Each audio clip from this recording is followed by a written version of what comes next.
Welcome to Egads, English Goes Awesome with Drama and Series. Today we'll learn English through an exciting movie recap.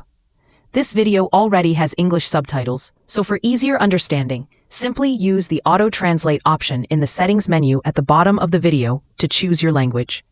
And if you enjoy this content, don't forget to subscribe, like, and leave a comment. We love hearing from you. Now, let's begin. In the middle of class, the teacher Marty notices that his students get distracted when they see a fire truck and police cars passing by outside. They explain that there was another earthquake in California, and a big part of the area has disappeared into the ocean.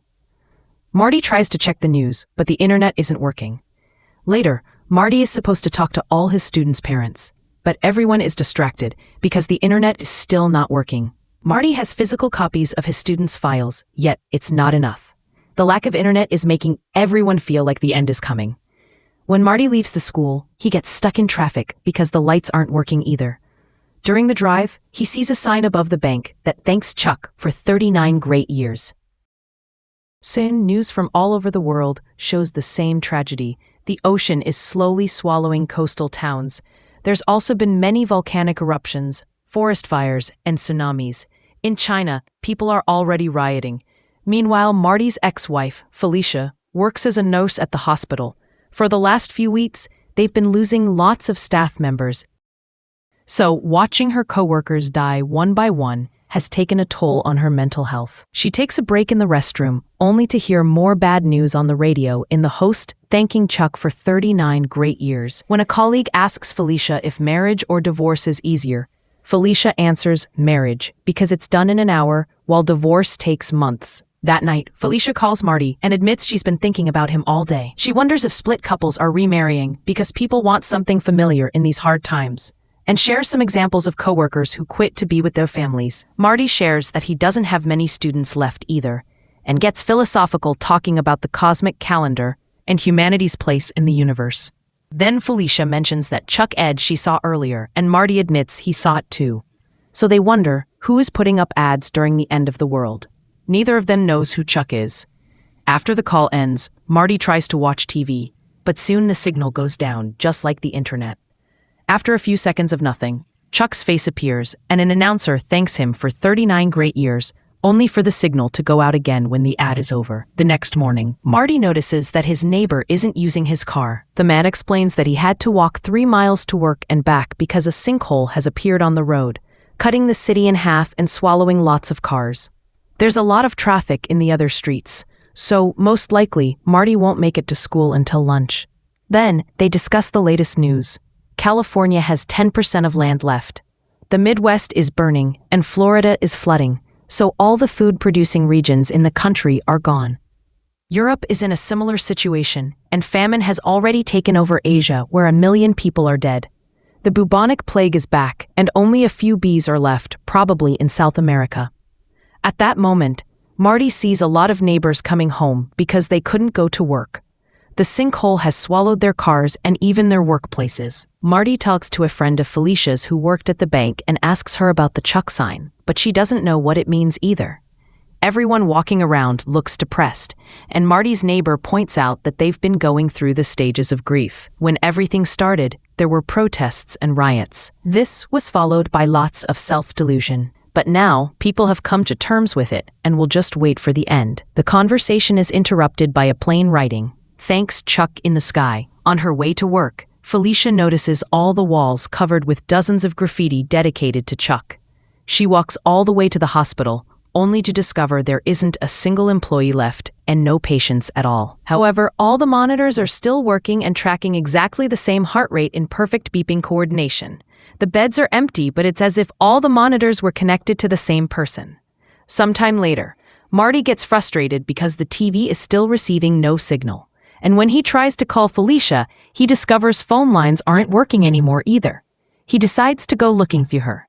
And as he crosses town, he sees lots of abandoned cars and more Chuck ads. Sam's resting on a bench, and Marty asks him if he knows who Chuck is. But Sam has no idea. In fact, he asked around too, but nobody had an answer. Since Sam is going in the same direction, he and Marty walk together for a while. They chat and get philosophical as they discuss how much time a person truly has in their lives.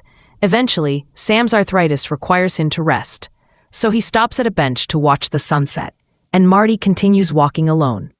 In the evening, Marty reaches Felicia's neighborhood. He comes across Iris, who recognizes Felicia's name, and says she was always nice to the local kids, even giving them cookies. Iris is out there skating because she wants to have a good time before the end. Suddenly, the power goes out in the whole area, and Marty tells Iris to go home for safety. At that moment, glowing Chuck ads appear on the windows of every house, making it look like a ghost town. A worried Marty starts running and finally finds Felicia, so the couple reunites with a hug. He asks about the ad, but she has no idea how that appeared in her house too. Meanwhile, a 39-year-old Chuck is in bed looking really weak and sick. He's connected to a heart monitor, which shows the same rate that was shown at the hospital. His wife Jenny and son Brian are keeping him company and crying because they know he doesn't have much time left. Back to Marty and Felicia, they go to her backyard to admire the sky. With the power gone in the whole world, now the stars are brighter and easier to see. They hold hands as they identify the different constellations, only for a star to suddenly disappear. Then Mars disappears as well. One by one, the stars start disappearing in the sky. At the same time, Ginny and Brian say goodbye to Chuck as he dies and thank him for 39 great years. Marty tries to tell Felicia that he loves her, but everything goes black when the world ends. 9 months before the end of the world, Taylor works in a record store.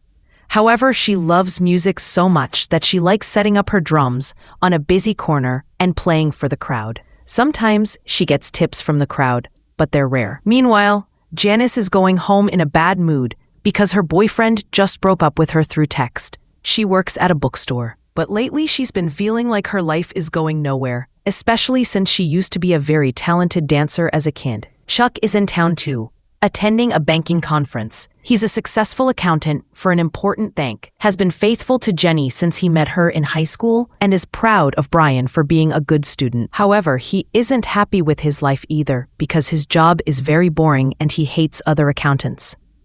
When Taylor sees Chuck being all serious as he walks down the street, she starts playing an upbeat tune to lighten the mood. To her surprise, Chuck stops in front of her, and after some hesitation, he starts dancing. Soon, a crowd gathers around him, including Janice, who needs something upbeat in her life. She starts dancing too, so Chuck brings her to the middle of the circle and they start moving together to the rhythm of Taylor's music. Soon, Chuck feels some pain in his head, but he blames it on his glasses and takes them off before he continues dancing. The crowd claps and cheers, enjoying the performance so much that they drop tons of tips in Taylor's hat. Afterward, the trio goes to a cafe and Taylor shares the money. Chuck looks a bit sick, but he swears he's fine. Taylor wants to know what made him stop to dance, and Chuck says he doesn't know, while his mind thinks about his old band. When it's time for Taylor to leave, she hugs everyone as she calls them buskers forever. Then Chuck and Janice go on a walk together. Janice shares the details of her breakup, and Chuck assures her that she'll be fine. After they split, Chuck looks around the area and sees Iris skating. He also notices the empty corner and can't stop wondering why he stopped to dance. Later, when his illness makes his body so weak that he can't chew or walk, Chuck will remember his dance and conclude that's why God created the world. As a 7-year-old, Chuck lives with his grandparents because his parents died in a car crash. To make matters worse, his mother was pregnant when it happened. For a long time, the household is nothing but sadness. Ali deals with his grief by drinking and concentrating on his accounting job. Sarah loses interest in all her hobbies, and most of the time, she orders takeout instead of cooking. By the time Chuck turns 10, the household has regained a good mood, although Ali continues to drink. Sarah is cooking again and listens to music so she can dance in the process. She often makes Chuck dance with her, which explains where he's learned all those amazing moves. They also watch lots of movies together, with a preference for those with dancing scenes. His grandparents' house quickly becomes Chuck's true home, but there's one exception. He isn't allowed to enter the cupola on the roof. Albie and Sarah say that the cupola is forbidden because the floor is unstable and there's nothing up there anyway. Chuck approaches the door in secret, but he isn't able to remove the lock. The night before Chuck's 11th birthday, Albie and Chuck are watching a documentary about Carl Shawn and the cosmic calendar. Since Albie is very drunk, Chuck brings up the topic of the copula. Albie says that up there someone could see more than what they actually want, and that's why it's locked. He explains that this house is very old and has been remodeled many times, but the cupola has been there since the beginning. In all his time living here, Ollie only visited the copula a handful of times. He claims that in that room he saw the ghosts of people before their deaths. Ollie says that waiting for death is always the hardest part. When Sarah comes home, he sends Albie to get some groceries so the fresh air can sober him up. Then she tells Chuck not to believe Albie's stories because they're just drunk ramblings. Later, Chuck asks a neighbor about the dead people Ollie mentioned and how he was involved in their lives. It seems the ghosts are the manifestation of Alb's guilt for not being able to help certain friends. At school, Chuck's favorite class is English. The teacher is too sweet to be taken seriously, and the kids misbehave around her. One afternoon after class, Chuck asks her about a poem she read earlier, which has the line, "I am large, I contain multitudes." She explains that a person is made of everyone they know, everything they've seen, and everything they've experienced. Each person has a whole world in their minds, and they get to choose what to fill it with. Chuck realizes that if someone dies, that world disappears. This confirms that the beginning of the story is a metaphor for the world in Chuck's mind, which ends when he dies. On his way out, Chuck sees Marty in another classroom. A few months later, Sarah dies while shopping for groceries. After the funeral, the house becomes sad again, and Albie's alcoholism gets worse. Chuck goes to the grocery store and asks the cashier for details of what happened. The girl explains that Sarah just collapsed suddenly, so there's not much to tell. One night, Ollie falls asleep on his desk, and Chuck steals his keys to finally open the cupola. When he's about to step inside, Ollie yells at him and drags Chuck away. Then Ollie comes to the door to close it, but he sees something inside and immediately freezes in horror. With trembling hands, he forces himself to move and closes the door before he notices Chuck crying. He comforts his grandson, who asks him what he saw. However, Albie says he shouldn't know and hugs him while apologizing. Later at school, Chuck learns that there's a dance club and decides to join it in memory of Sarah. A teacher is happy to see another boy because the club is always mostly girls, and she trains them in a different music genre every day. Chuck is paired with Kat, an older girl who is also the best dancer in the class. He develops a crush on her and tries to impress her with the moves Sarah taught her, only to end up teaching everyone. Kat already has a boyfriend, but she still agrees to dance with Chuck at their school's fall fling. After the teacher gives him new shoes so he can be more comfortable dancing, Chuck considers it could be his career. However, Ollie continues to train him in math so he can have a future since artists don't make money.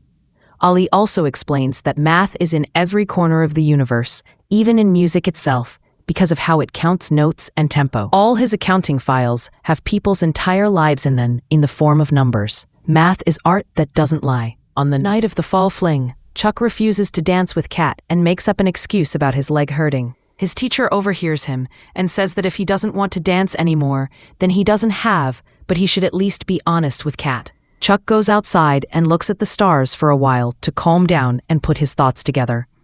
Then he returns to the party and finally asks Kat to dance. They do their routine in the middle of the dance floor, and everyone gathers around them to cheer.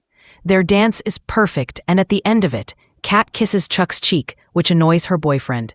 6 months before Chuck's death, he tells Ginny the truth about the scar on his hand.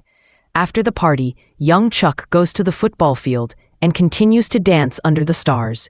He loses himself in the feeling of freedom and happiness that dancing inspires in him, and this distraction causes him to accidentally hit his hand on the fence. Ginny doesn't understand why Chuck lied about it, and he admits he doesn't get it either.